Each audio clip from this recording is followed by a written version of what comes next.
So for the second exercise of the power series sheet, which is again about convergence, this time the power series is given in explicit form. Well, I just recall that I removed some change, so I redo it. Okay. Now it's given in this way, like this. And if you look at this, you'll find, okay, it starts with a linear term and then it's a quadratic, a cubic term, etc. So it's quite similar to the first exercise, but a striking difference is the fact that obviously now this time it's constructed at x equals 0. So there's no subtraction like -1 as before, right? Okay. So now look at the coefficients, and then the task is just for, yeah, you could say warm up or technical training a little bit. Try and put this in a closed form like the way before, you know, in this summation notation form. Try and do this. And to this end, and also we want to know where, in which interval it's convergent and where it's divergent, always referring to the variable x, of course. Well, let's look at this. I put these two elements here. I must laugh about it because it's a little, well, childish. It's just for everyone to clearly see what we have. So we have, if you want, we have a 0 as a constant, and then we have 1/1 times x. This is a possible way to extend this to the left. Why? We have to find out a certain scheme, a calculation scheme by which these coefficients come along, right? And that's what I'm trying to do. And then now I say, of course, even though I put this 0 here, just ignore it. We find that we don't need a 0 element, so we might actually, well, oh, I called it P0 because of the 0 as a expansion point, also here. Now, let's start counting at k equals 1. Okay, that makes sense because there's no constant term, there's just a linear term. But then the question is, how do I get from 1 to 2 to 4, 8, 16 here in the numerator? And on the other hand, what's the scheme for 1, 3, 5, 7, 9? So it's quite obvious what we have if we look at the coefficients here. We have powers of 2 in the numerator, and we have odd numbers in the denominator. Now, if you don't, well, the question is, how can I put this in formally correct notation? Okay, so usually I would say, well, like say 2 power k, this is the usual way to denote a power of 2, fine. And constructing an odd number, you may be familiar with the trick that you say 2k plus 1. Why? Because if you take a natural number and then you double it, yeah, you get something even, and if you add 1, you have an odd number. That's a very common trick, of course. But now the question is, also you could also use 2k minus 1. Now the question is, what should I use? And I would recommend just try and do it, right? So if I put it this way, look here. If I state that it makes sense to subtract 1 here in the exponent, then we can just test it, okay? So it's 2 to the power of k minus 1 over 2k minus 1. And then, because I orient myself on the exponent, which should be just k, right? So times x power k. And now I compare my exponent with my expressions in the numerator and denominator. That's what I'm doing. So let's take just any example, this one, 4 over 5. This is the cubic coefficient, the coefficient of the cubic term. So x power 3, if k equals 3, how do I get to 4 as a power of 2? And the answer is, I must insert 3 here for k, and I get 2 power 3 minus 1 in the exponent is, the number in the exponent is 3 minus 1, so the exponent is equal to 2. What do I get? 2 power 2, 2 squared, which is 4. Perhaps this is more interesting. Take 4 as an exponent, and then you get 2 to the power of 4 minus 1, so 2 to the power of 3, which is 8, so it's fine, right? And below here, I might have tried with 2k plus 1, but then I find that 2 times 4, staying at this example, is 8, and then plus 1 would be 9. But I must get to 7, so I decide to use 2k minus 1. So it's rather easy, right? Now we have an expression which we can again use by applying the ratio version of the convergence radius theorem, which you remember from the lecture. So the convergence radius again is the limit k approaching infinity of this expression. I don't explain again why we have these bars here. You know that this is an element over its successor element, and this is what we do. We just use, we just fill in a k. Exactly, I used k also here as an index, so that's fine. It's just 2 power k minus 1 over 2k minus 1, first one. And then dividing by the successor, I just multiply with the reversed fraction, right? So now, but I must take care that I increment k by 1. So we must replace k by k plus 1 everywhere in this expression. That's important, right? So that's not, it's not tricky, but you must take care. So if I use k plus 1 instead of k here, I get 2 power k plus 1 minus 1. So this time it's 2 power k actually, but it stands in the, it's placed in the denominator for the reason I told you, because I'm multiplying with the reverse fraction, right? But then also, this is a little tricky. Some people would make a mistake here. But on the other hand, it's not so hard to understand, because taking an example again, if I start with 7, if this would be 7, then the next number would have to be 9, okay? So if this is 7, this must be 9, and that's true.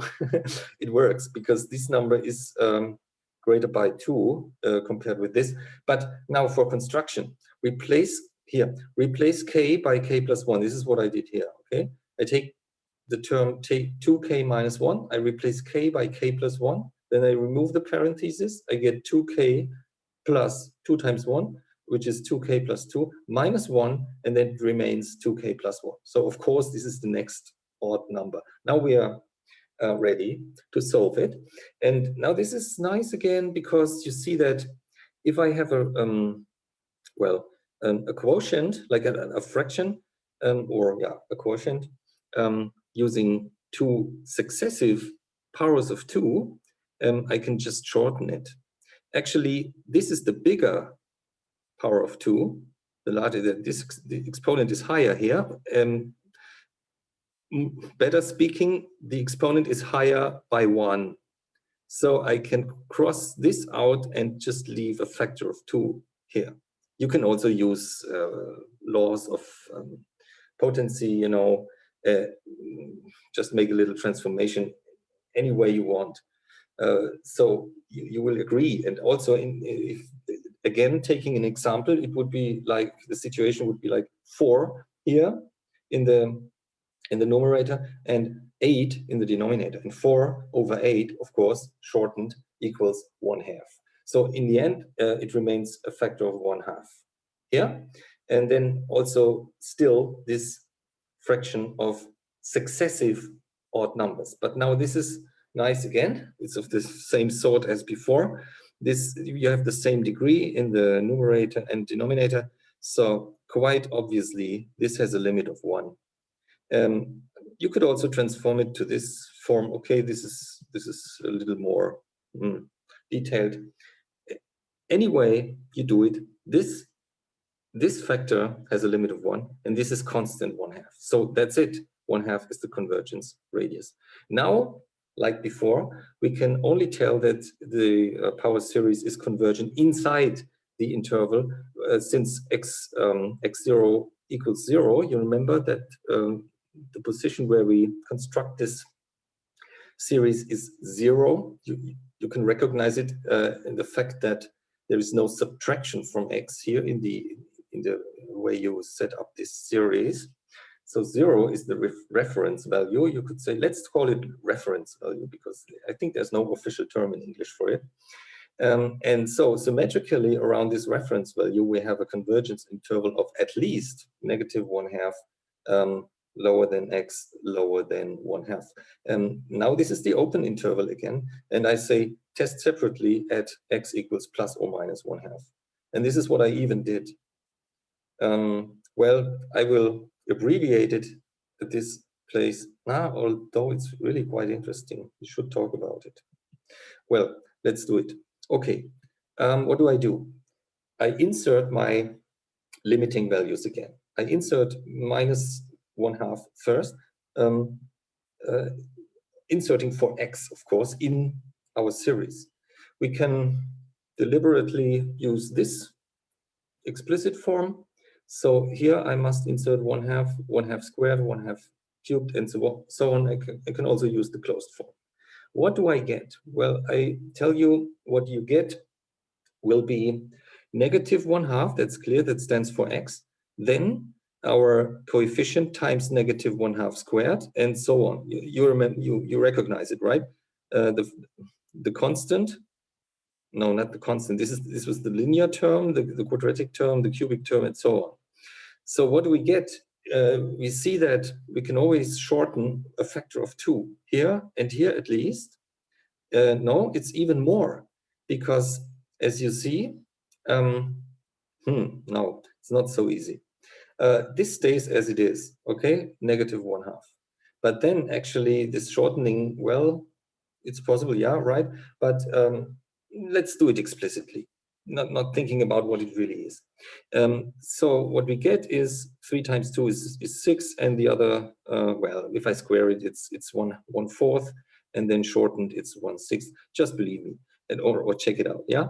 And then plus 4/5 times -1/2 to the third. This is -1/8, of course, and then you can, again, I can shorten it to be -1/10. And then, what quite surely, due to this minus sign inside the parentheses, I get an alternating sign here.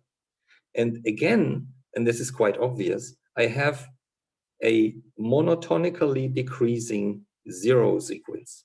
So it's quite similar to the case before. This is actually, due to the Leibniz test, this is a convergent series. It's not so easy, in short, to find its value, its limit value, actually. It might be, it might even be an open question, but I guess it's a well-known case. You could also decode it. Where does it come from? How do these numbers? How are these numbers constructed? This would be again something similar to above. Let's just leave this away. But we can be sure it's convergent. This is why, in the end, is it here? No, I didn't give it. So I should say the way as before. I would give this a blue color and say this is actually the result, convergent at the left rim of this interval, but divergent at the right rim. Now, just checking for x equals 1/2 here. It's quite the same, but then, now I think it gets a little interesting again, because now, similar to before, the alternating sign disappears. We have only positive contributions, which are this time 1/2 plus 1/6 plus 1/10 plus 1/14, and so on. That's how it goes. Now, but it's quite striking that due to the construction of these values, every denominator is an even number. So at least I can extract a factor of 2. Okay, and that's what I do here. I extract a factor of 1/2 altogether, which means that in the denominator, all these numbers are divided by 2. It remains 1 here. So 1 over 1 is 1. Then here 1/3, 1/5, 1/7. And then we see what we get. This would be the way to put it in closed form also. It's quite simply, these are odd numbers times 2. Every odd number doubled. So you see also the distance of these numbers is 4, right? 2 plus 4 is 6, 6 plus 4 is 10, 10 plus 4 is 14. So that's no surprise. But what we have inside here is quite an interesting, well, you could say variant of the harmonic series. But be careful, this is not the harmonic series. It's, you could, if you call it anything, I would call it the odd harmonic series, because it only has the you know, the reciprocals of odd numbers inside. And it's quite interesting. First of all, it's divergent, much the same way as the harmonic series is divergent. Also, this one is divergent, because it's not really a diluted version of the harmonic series. It's more sort of a, you could say, variant, modification. But formally proving that this series is divergent is quite an interesting thing, in short. This is my way I found out myself. You might find other ways. I will decide to use the harmonic series as a divergent minorant. You remember the minorant criterion, minorant test? Yeah. It's interesting, but it's not so easy, because what I have to do first is to extract this time a factor of 2 out of the original harmonic series. Okay, you recognize it?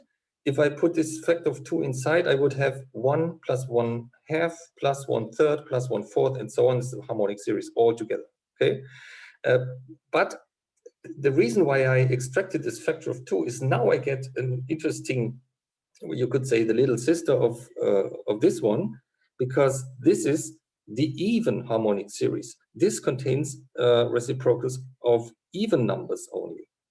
And now this is the trick I use to say the following by hand, okay? 1/2 is lower than 1. No question, you just check it.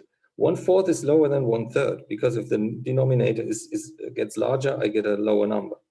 1/6 is lower than 1/5, 1/8 is lower than 1/7.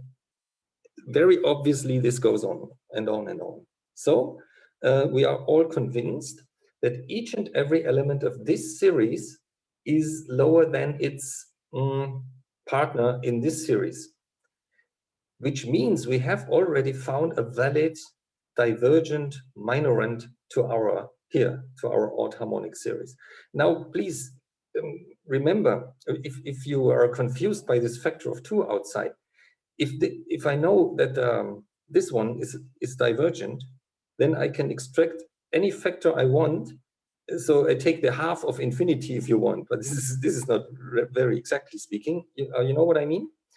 If I extract this factor of 2 so that every element of this series gets half its previous value, and then summing up, I can be sure that it's still divergent anyway.